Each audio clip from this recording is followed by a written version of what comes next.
March 2011, one of the world's worst ever nuclear accidents took place in Japan when a power plant was hit by a giant earthquake and tsunami. After key safety measures were failed at the Fukushima Daiichi plant, 3 of its nuclear reactors suffered meltdowns, spewing radioactive material across the region and leaving nearby towns uninhabitable for decades. Although the reactors have now been stabilised, the plant continues to leak radiation and the reactors remain too heavily contaminated to enter. The cleanup is expected to last as long as 40 years and cost trillions of yen. To put this into context, 1 trillion yen is worth around 10.3 billion US dollars or 6.7 billion British pounds. With the Fukushima plant sitting directly on the coast of the Pacific Ocean, the main challenge facing its operator, Tokyo Electric Power Company, or TEPCO, is preventing radiation from leaking into the sea. The Japanese government has now estimated that around 300,000 litres of radioactive water may be leaking into the sea every single day. The problem is that when the meltdowns of the reactors took place back in March 2011, seawater was pumped in from the Pacific Ocean in an attempt to cool the reactors and thereby stabilise them. But with the reactors turned highly radioactive after the meltdowns, this water that was pumped into the plant was then turned radioactive itself. And so the battle was on to try and stop this water leaking back into the sea from which it came.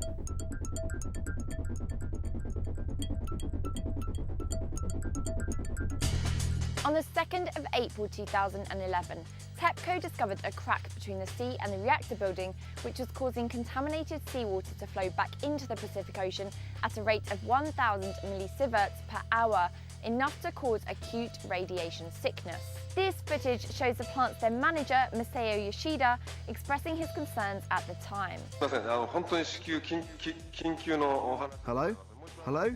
We've got a really serious problem on our hands. We're rechecking the data here, but it looks like highly radioactive seawater is now leaking out from the damaged buildings. It's the worst case scenario. After this initial scare, however, TEPCO said it has contained the problem. Since then, 400 tonnes of groundwater have been pumped into the plant on a daily basis in order to keep the reactors cool, while another 400 tonnes of groundwater a day flows down naturally from the hills and mountains into the compound and towards the sea. All of this has resulted in contaminated water at the plant sites, building up at a rate of an Olympic-sized swimming pool every week. But until July 2013, TEPCO had continued to claim that it was largely succeeding to contain radioactive water on the site. Even when multiple fish from nearby the plants were found to have high levels of radiation, TEPCO continued to deny that there had been any further leaks into the sea. When one fish was found to have radiation more than 5,000 times the government limit back in March 2013, TEPCO said this. We do not believe this was caused by a current leak. We think that it is connected to the previous high levels of radiation in the waters of the bay created by the leaks immediately after the disaster 2 years ago.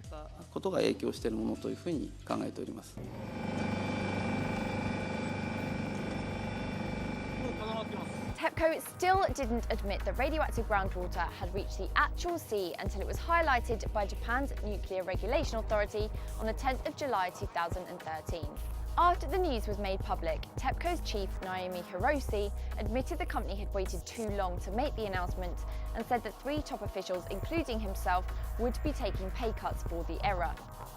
TEPCO is now preparing to start work on a new set of measures designed to ring and cap off the area where the most highly contaminated water has been found. But even the company's general manager has suggested they may be losing the battle.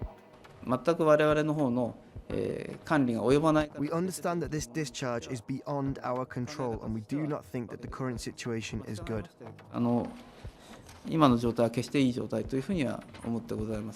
And there is every possibility that the leaked radiation could spread to other countries.